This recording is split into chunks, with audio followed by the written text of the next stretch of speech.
Al, good buddy of mine, Hello. we are back. We are back. We're back after that long absence. So long. So long, like 7 days. Wow. So long. That's a number of hours. I don't do math, so I don't know. Yeah, It's 24 times 7. I know that much. That's all you need to know. 24 times 7. It's like 100 and 68? I don't know. 168? Is that right? Yeah. 168 hours. Woof. Can you believe that's such a long time? It's a long time. But we have returned. We're back. We're back. A Dinosaur Story. Oh my god. Season number 4. Whoa, that's an old reference. Season 4 of Jared and Al Watch is upon you, fine listeners of this podcast. Of course, if you're tuning in for the first time, as the name suggests, I'm Jared, joined as always by Doc Al and Ladium. Hello. She is the Al, I am the Jared, and we watch things. It's true. We watch anime, and then we watch episode by episode, and we talk about an episode each week until we complete its course, or we run into a block where we just need to watch a movie, and then the movie just never comes out. That's happened a lot. 75% of the time, it's happened. But yes, we are here with Season 4 of Jared and Al Watch, and we are back with another new series, a series that began airing in 2014. It's a long time ago. Yeah, I was in my second year of my PhD. Nice. Yeah, wow. I was in my second year of going back to college. Yay! Yay. So yes, we are discussing Shirobako, a series that you suggested after I suggested it to you at some point. Yeah, and you're like, hey, I've we should never watch this actually for Jared and Al Watch. And I was like, heck yeah, let's watch it for Jared and Al Watch. Continuing our theme of a predominantly girl cast. Mm-hmm. As basically all of our series we have watched so far has been like that. And also a show that you've already mentioned that you are not going to be able to keep track of a lot of the names in the series because there are a lot. Yeah, there is absolutely no way. There are just so many characters that just kind of pop in for scenes here and there, and you will notice like each time they show up, they will get a name card and like their title of what they do. That's basically going to happen like literally every time they show up because there are so many characters in this show. But predominantly it does like kind of try and follow the 5 main characters that are introduced at the very beginning of the show. They are the predominant protagonists. One of them is the more singular protagonist of the show than the others, but you will get to see like what the other 4 are doing and all their shenanigans they get up to. But most famously, this is the anime about making anime. Yes. So you get a real good kind of crash course on just like what happens in the anime industry. Like how do things come about? How do they get made? Like why are things like always seem like they're just like in a time crunch because they are. Mm-hmm. And it just gives you a good just like, introduction to like, production and all that sort of stuff because sometimes you just like you might go into watching a medium or something like that and you don't really know how it gets made. So this gives you a good just introductory like experience of that and just like the different ways of how does a original animation come about, how do like adaptations come about, like in the trials and tribulations that come about with just both of those because there's going to be completely different problems you will find on both sides of that. Mm-hmm. I don't know yet, but we'll find out. Yes, I assume you're correct. Basically, like the way this series is kind of split up is that like the first half of the season is about an original animation, and then the second half they get a manga adaptation that they get to make. Ah. So there are, like I said, different problems that will come about with regards to just, what you're making and all that stuff. So yeah, like you said, you don't have much experience with this, or really any, other than I've told you about it and tried to get you to watch it. I watched it back when it first aired, Mm-hmm. and was very enthralled with it. Thought it was excellent. I'm pretty sure on the Seasonal Anime Checkup podcast, I named it the 2015 Anime of the Year. So those are big shoes to fill. And I think it's going to be interesting coming back and watching it, because I've watched it a few times since, but I haven't watched it recently, like at least in a couple of years. So I'm curious to see how well, it holds up and everything. And also, one of the interesting things that is going to be prevalent throughout this series is that, this was something that you kind of knew and understood watching it, 5 years ago, but like it's kind of become more prominent back or nowadays, is the idea of crunch culture. Yep. And like obviously like Japan has a history of this, like, it is very prevalent in that society. So like, there are definitely moments of that come up in this show particularly, but I feel like it's a little bit more prominent now in our culture of 2019, considering like specifically with like the types of media that we consume. Yep. Like video games, anime, manga. Like there's been a lot of talk coming out in the last year specifically of like, crunch at specific like game companies, at anime companies, like all this sort of stuff, and just like how just demoralizing, how deadly crunch culture has become in both of those forms of media and in the ways that they affect production and everything. So watching this series in particular and having that in the back of your mind is going to be very interesting, I would say. I agree. And we've already like seen in the first 2 episodes that we watched like a byproduct of that. So it's yeah. Something else that's notable about this is that it's our first series that we've done on this podcast that does not have a dub. Correct. That is a very important thing to bring up. It's interesting. I think Shirobako kind of came out in like the right before like the anime boom period of what's currently happening now, like really kicked off into gear. Like 2014, it was still like, it was getting into gear. Like, 2013 was when Attack on Titan came out, and that really pushed things in a whole different direction than they had been in like the past 5 years previously. So like 2013, 2014, like the wheels were really starting to turn, and I think maybe like 2016 is about when like things really kicked off. And like you were seeing so many like, I think that's when about like simultaneous dubbing was really kind of getting off the ground around that time. So despite the fact that this was really critically acclaimed and everything, like it never got an English dub. It was, it got a home video release, which is still kind of surprising. Not that like it didn't deserve it, but still like, sometimes shows that are really good don't get home video releases and all that sort of stuff. So I think like if it had been released like a few years later, it would have gotten a dub. Which would have been probably a difficult dub just with how many characters you have to voice and everything and all that. But right. Regardless, I am kind of curious that like there is a movie coming out next year, and if that gets licensed over here, if like the renewed interest in the movie would kickstart them or kickstart the licensors of Shirobako to think about doing a dub and do like a re-release of the series in conjunction with it. So like that might be the catalyst for getting a dub, but like that just remains to be seen. We can't really tell you the future about that, but yeah, it was in a weird place. I think that it just barely missed out on the boat of it, like being in that same space where like everything was getting dubs. And it is a lot harder for me to watch something that is not dubbed, mainly because I'm just like an ultimate multitasker. Right.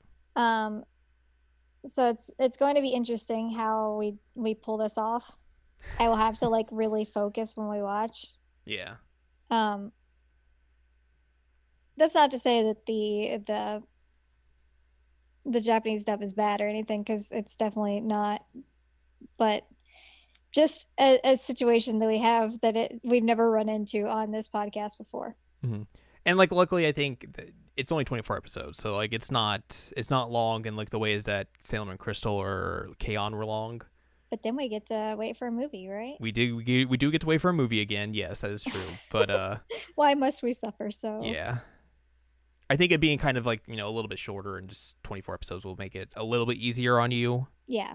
That way you won't have to go through long stretches of it and trying to focus on all that sort of stuff. But yeah, that is it's going to be interesting to see at least how this gets tackled in that way, because it is, like you said, a new frontier for us in terms of how we approach watching a series. Mm-hmm.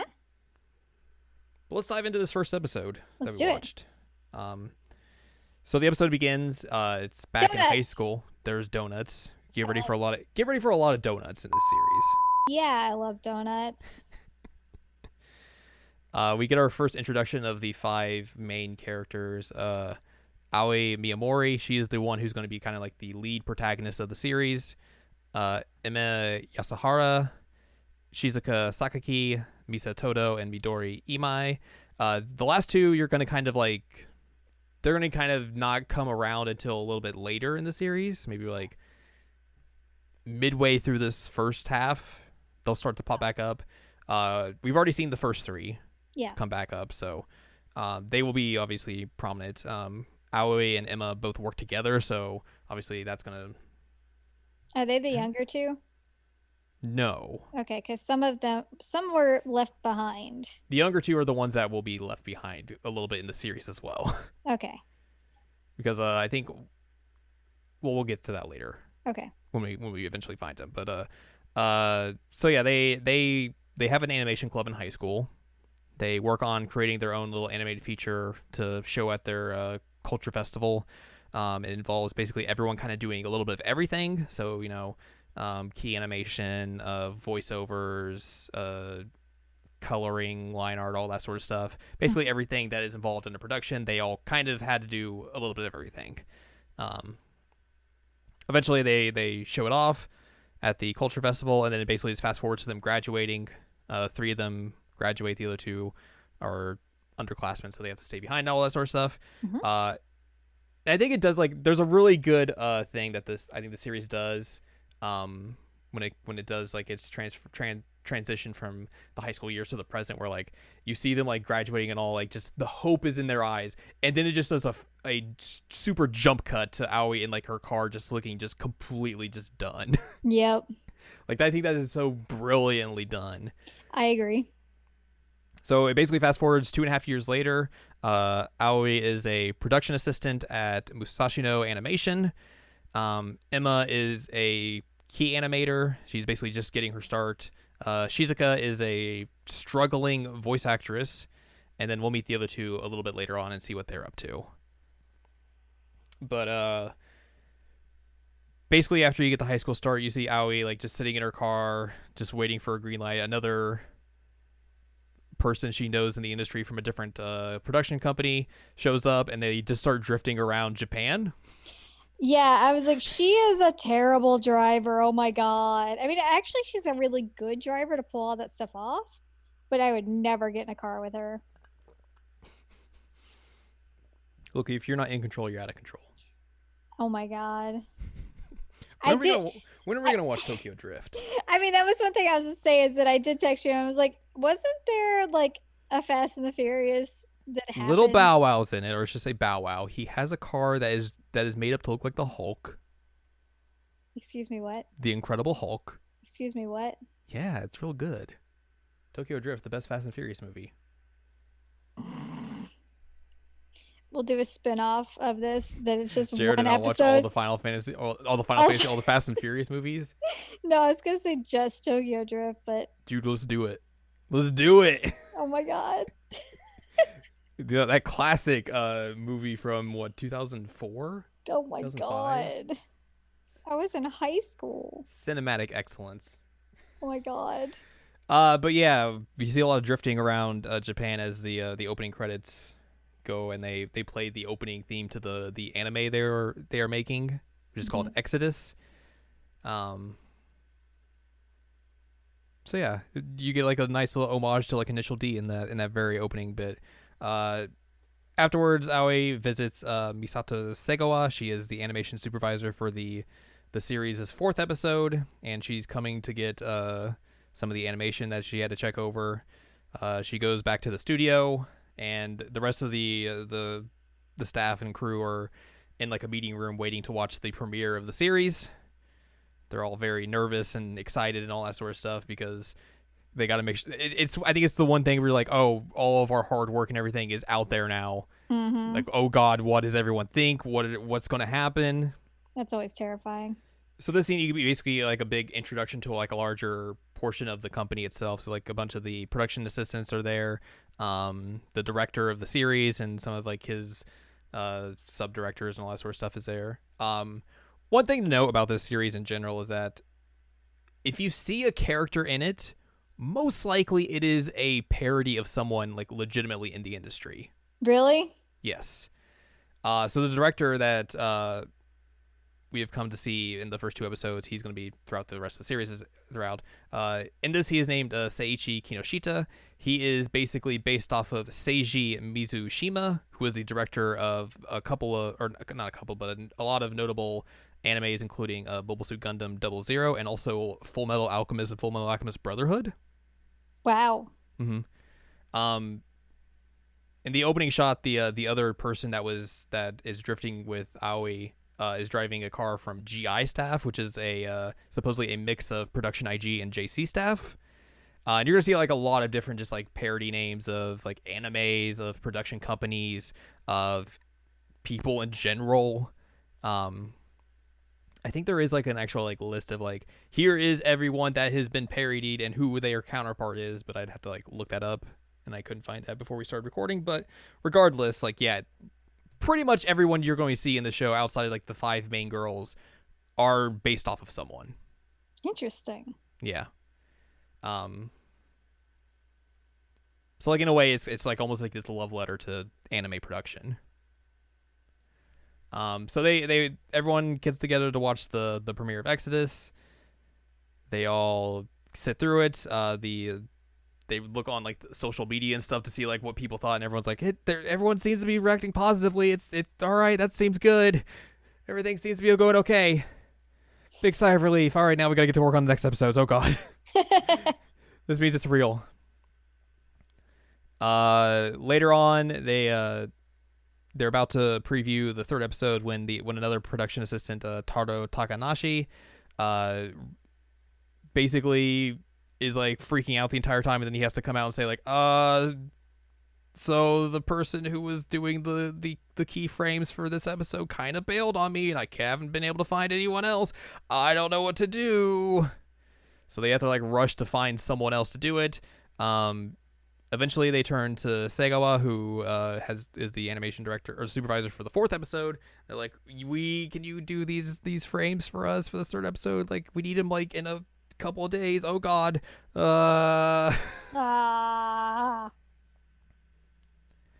She reluctantly takes the job because the animation supervisor for the 3rd episode is a fellow by the name of Ryosuke Endo, and those two have like this rivalry with each other.